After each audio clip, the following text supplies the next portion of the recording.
The Soviet Union may have collapsed years ago, but there is a renewed nostalgia for the Iron Curtain among Western tourists looking for something different. We travelled to Lithuania, the Baltic country that won its independence from the Soviet Union 17 years ago, where its Soviet heritage now provides an offbeat tourist attraction. 25 kilometers from Lithuania's capital, Vilnius, there's a checkpost in the forest, an entry point to another world, a world where the Soviet flag is still flying high.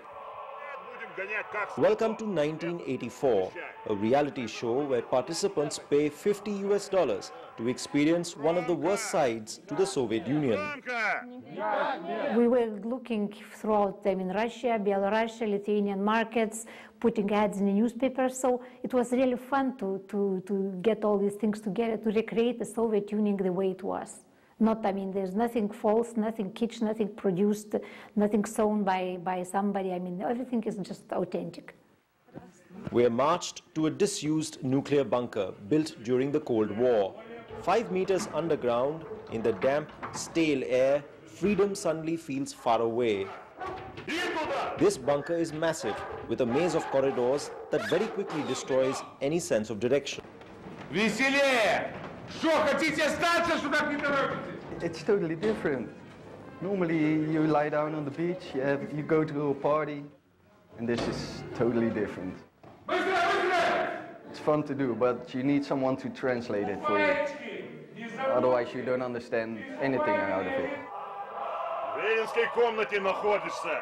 Being force-fed communist propaganda was part of the charm of living in the Soviet Union, where the leaders knew best and the rest of the world was out to spoil the revolution. While we aren't subjected to physical harm, there is no room here for independent thought.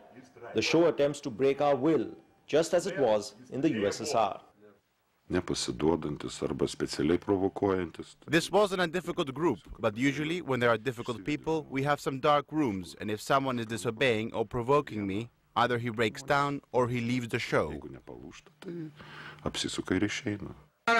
One of the most disturbing moments was interrogation by the KGB. I decided to play along and was identified as a journalist. The interrogator then accused me of possessing drugs and ordered me to confess my crimes. This wasn't a pleasant experience, but luckily it wasn't real. This is a reality show with a difference. You can really touch history. I've experienced it, been beaten with a belt, marched around, made to confess to a crime I don't even know. All the tourists here really take something away from this and from Lithuania, understanding what the Soviet Union was. And believe me, it's something that you will not get anywhere else through a museum or any exhibition. Each person can be broken, and for young people it's very educated, and also for foreigners. You are not different from Soviet people. If you are in the place where you cannot escape, and if you are shouted at, and if you don't understand, very easily you feel that you are nobody. And that's the feeling we had. And for a trip down memory lane, there's the sinister lady doctor.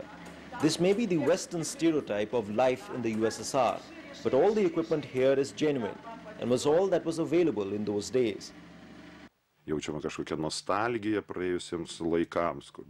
in the 40s remember immediately what it was all about. But today we have people in their 20s and 30s. They don't remember Soviet times. You may have a cheap vodka and a cheap sausage, but you can't go anywhere. You cannot read what you want. You cannot watch movies. They need to know. Is it worth losing your freedom for cheap sausage? This experience is certainly educational and profitable. Since it began last December, 5,000 people have seen the show. Call it Gulag tourism or a grim glimpse of the past, this definitely is one of Europe's strangest tourist attractions.